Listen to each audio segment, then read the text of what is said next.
मैं Satyendra Kumar Agnihotri, assistant professor, department of zoology, Shri Shakti degree college शाखा हरी, घाटमपुर, कानपुर, महाराष्ट्र। आज हम बीएससी सेकेंड ईयर जंतु विज्ञान के छात्रों को उनके थर्ड पेपर लिपिड्स का टॉपिक बता रहा हूँ। BSc second year zoology third paper lipids. Lipids का शाब्दिक अर्थ लिपोज अर्थात फैट या वसा होता है। लिपिड शब्द का प्रयोग सर्वप्रथम जर्मन वैज्ञानिक विल्हेम ब्लूर ने 1943 में किया था। लिपिड्स विभिन्न प्रकार के ऑयली, वैक्सी, ग्रेसी, कार्बनिक पदार्थ होते हैं। लिपिड्स के अणुओं में बहुत विविधता पाई जाती है, फिर भी इनमें दो समान विशिष्ट लक्षण पाए जाते हैं।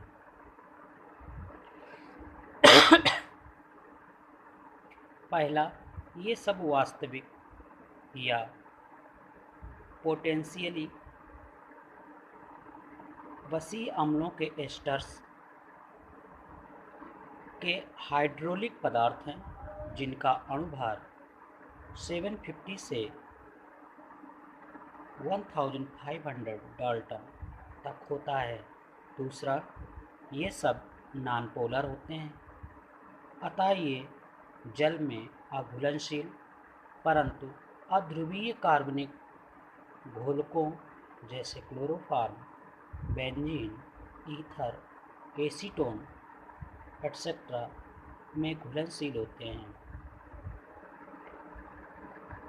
वसीय अम्ल लंबी हाइड्रोकार्बन श्रृंखला वाले कार्बोक्सिल अम्ल होते हैं, जिनके एक सिरे पर कार्बोक्सिलिक समूह COOH तथा दूसरे सिरे पर मिथाइल समूह CH3 जुड़ा रहता है।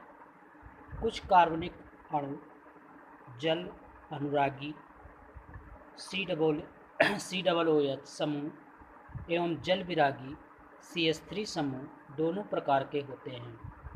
ये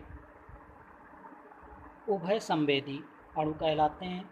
इन कार्बनिक अणुओं का सामान्य सूत्र CH3 CH2 का होल थ्राइस COOH होता है। नीलोलिक तथा नीलोलिनिक फैटी एसिड्स मैमल्स के लिए आवश्यक एसिड होते हैं। ये दो प्रकार के होते हैं। इनमें फैटी एसिड्स में एक सैचुरेटेड फैटी एसिड्स और दूसरा अनसैचुरेटेड फैटी एसिड। तो पहला सैचुरेटेड या संतृप्त वसीय अम्ल, ये सीधी श्रृंखला वाले यौगिक होते हैं, क्योंकि इनके हाइड्रोकार्बन की श्रृंखला के कार्बन परमाणुओं के मध्य डबल बॉन्ड नहीं होते, अतः इन्हें संतृप्त फैटी एसिड कहते हैं। ये सामान्य ताप 25 डिग्री सेंटीग्रेड पर ठोस या अर्धठोस अवस्था में रहते हैं, जैसे घी, चर्बी इत्यादि। दूसरा, unsaturated fatty acids. Unsaturated fatty acids की कार्बन श्रृंखला में एक या अधिक दोहरे बंध होते हैं, जैसे वानस्पतिक तेल जो सामान्य ताप पर द्रव अवस्था में रहते हैं। 18 कार्बन वाले असंतृप्त फैटी एसिड्स जैसे ऑयलिक अम्ल, लिनोलेनिक अम्ल में क्रमशः 1 एवं 2 बंध होते हैं। Classification of fatty acids. Fatty acids का क्लासिफिकेशन 3 बिंदुओं पर किया जाता है, जिसमें पहला सिंपल लिपिड्स, दूसरा कंपाउंड लिपिड्स और तीसरा ड्राइव्ड लिपिड्स। यहाँ पर लिपिड्स में सबसे पहला सिंपल लिपिड्स। सिंपल लिपिड्स को वसीय अम्लों में बने लिपिड्स सबसे सरल और मुख्यतया संरचनात्मक लिपिड्स होते हैं। ये भी दो प्रकार के होते हैं। पहले को जर्नल अथवा ट्रू अथवा नेचुरल फैट्स के नाम से जानते हैं, जबकि दूसरा नेचुरल वैक्स कहलाता है।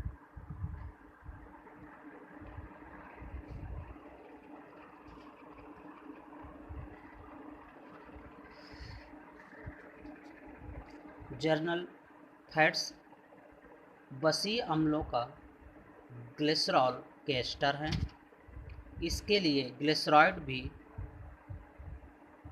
इसलिए इन्हें ग्लिसरॉइड भी कहते हैं। ग्लिसरॉल का प्रत्येक संगठित वसा अम्लों के अणुओं की संख्या के आधार पर इन्हें मोनो, डाई तथा ट्राइग्लिसराइड कहते हैं।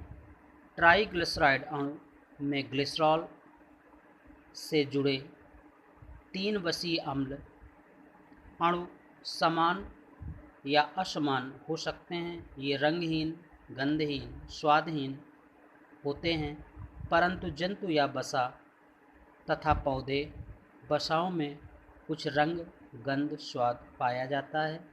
तनु कास्टिक सोडा या NaOH अथवा KOH द्वारा वसाओं का जल अपघटन हो जाता है। इसके बाद दूसरा natural wax. Natural wax carbon परमाणुओं की लंबी श्रृंखला 14 से 36 कार्बन वाले प्रायः संतृप्त वसीय अम्लों तथा एल्कोहल्स के जुड़ने से इनका निर्माण होता है। ये जल में अघुलनशील होते हैं। इनका गलनांक 60 से 100 डिग्री सेंटीग्रेड होने के कारण ठोस या अर्ध ठोस होते हैं। ये निम्न प्रकार के भी हो सकते हैं। लेनोलिन या ऊन तेल ऊनी बालों वाले स्तनियों के तेल से बना होता है। दूसरा सेरुमन या कर्णमोम या बाह्य कर्ण की नालियों की सेरुमिनस ग्रंथियों से निकलता है। तीसरा मधुमक्खी वैक्स श्रमिक मधुमक्खियों की उदर ग्रंथियों से स्रावित होता है। इसी से इनका छत्ता बनता है। चौथा सुबेरिन वृक्षों की छाल से निकलता है। पांचवा पादप मोम, ये पौधों के वसीय भागों पर एक जलरोधी आवरण बनाते हैं, जिससे वाष्पोत्सर्जन नियंत्रित होता है। इसके बाद इसका दूसरा पार्ट आता है कंपाउंड लिपिड्स। कंपाउंड लिपिड्स को 4 भागों में विभक्त करते हैं: फास्फोलिपिड्स, स्फिंगोफास्फोलिपिड्स, ग्लाइकोलिपिड्स और लिपोप्रोटीन्स। तो कंपाउंड लिपिड्स के अंतर्गत वे वसीय अम्ल, एल्कोहल तथा कुछ पदार्थ जैसे फास्फेट, कार्बोहाइड्रेट या प्रोटीन समूह के यौगिक होते हैं। ये निम्न प्रकार के होते हैं। पहला फास्फोलिपिड्स।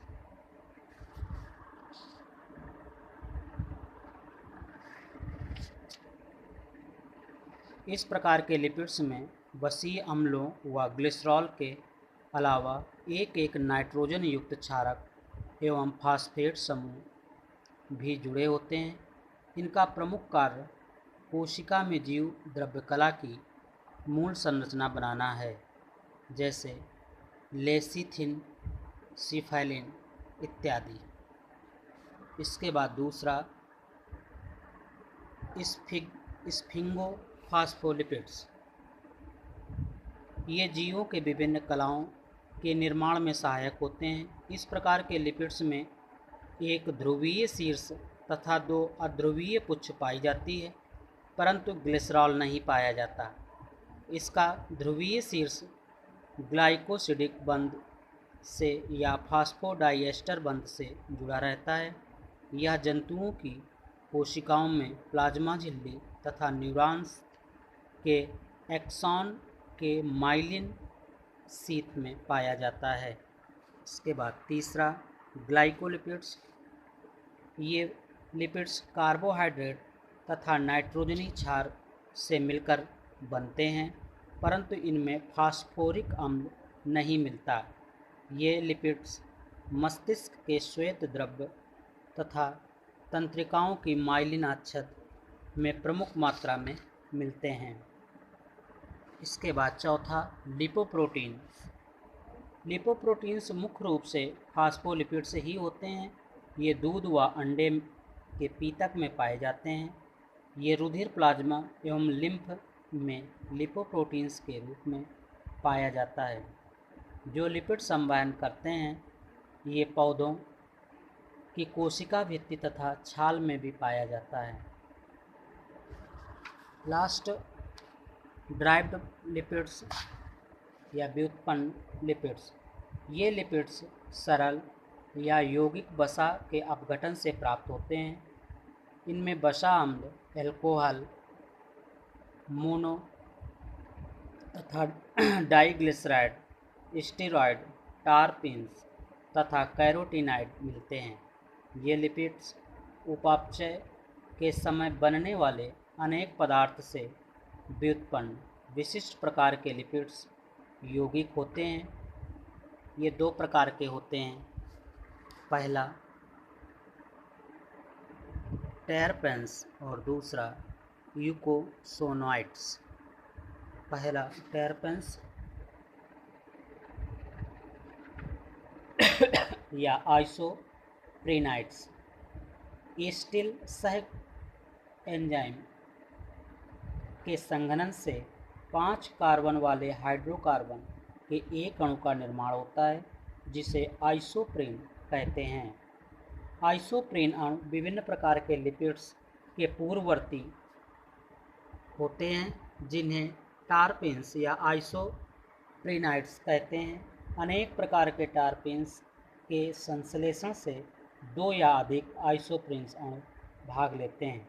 विभिन्न प्रकार के स्टेरॉइड्स जैसे स्टीरॉल्स या कोलेस्ट्रॉल, स्टीरॉयड हार्मोन्स, वसा में घुलनशील विटामिन्स, विभिन्न प्रकार के रंजक तथा पौधों के गंध पदार्थ टारपेन्स या आइसोप्रेनाइड्स ही होते हैं। लास्ट आता है यूकोसोनाइड्स। ये आग्नेयाशयिक हार्मोन्स हैं जो रुधिर के साथ प्रवाहित होकर अपने संश्लेषण स्थान के आसपास की कोशिकाओं को ही प्रभावित करते हैं। जिनके उत्पाद विभिन्न प्रकार के कार्य करते हैं। And last biological significance of lipids. Lipids का जैविक महत्व। वसा पौधों व जंतुओं दोनों में संचित भोज्य पदार्थ होता है। ये कार्बोहाइड्रेट की अपेक्षा सांद्रित भोजन होते हैं। इनके ऑक्सीकरण से कार्बोहाइड्रेट की अपेक्षा लगभग 2 गुनी ऊर्जा मुक्त होती है।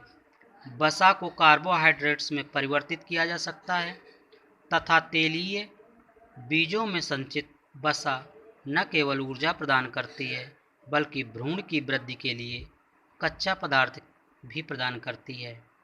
बीजों व बीजाणुओं में लिपिड थर्मल इंसुलेशन, अल्ट्रावायलेट विकिरण व जल हानि में सुरक्षा प्रदान करती है। विटामिन ए, डी, ई व के वसा में घुलनशील होते हैं।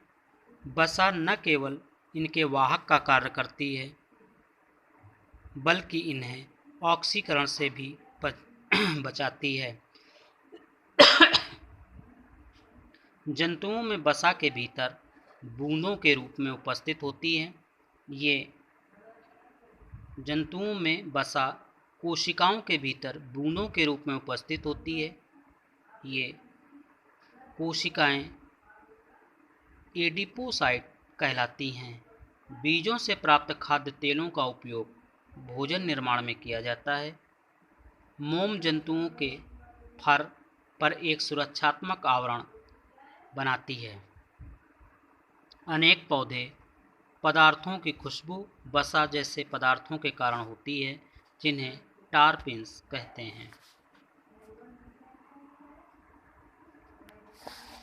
Thank you.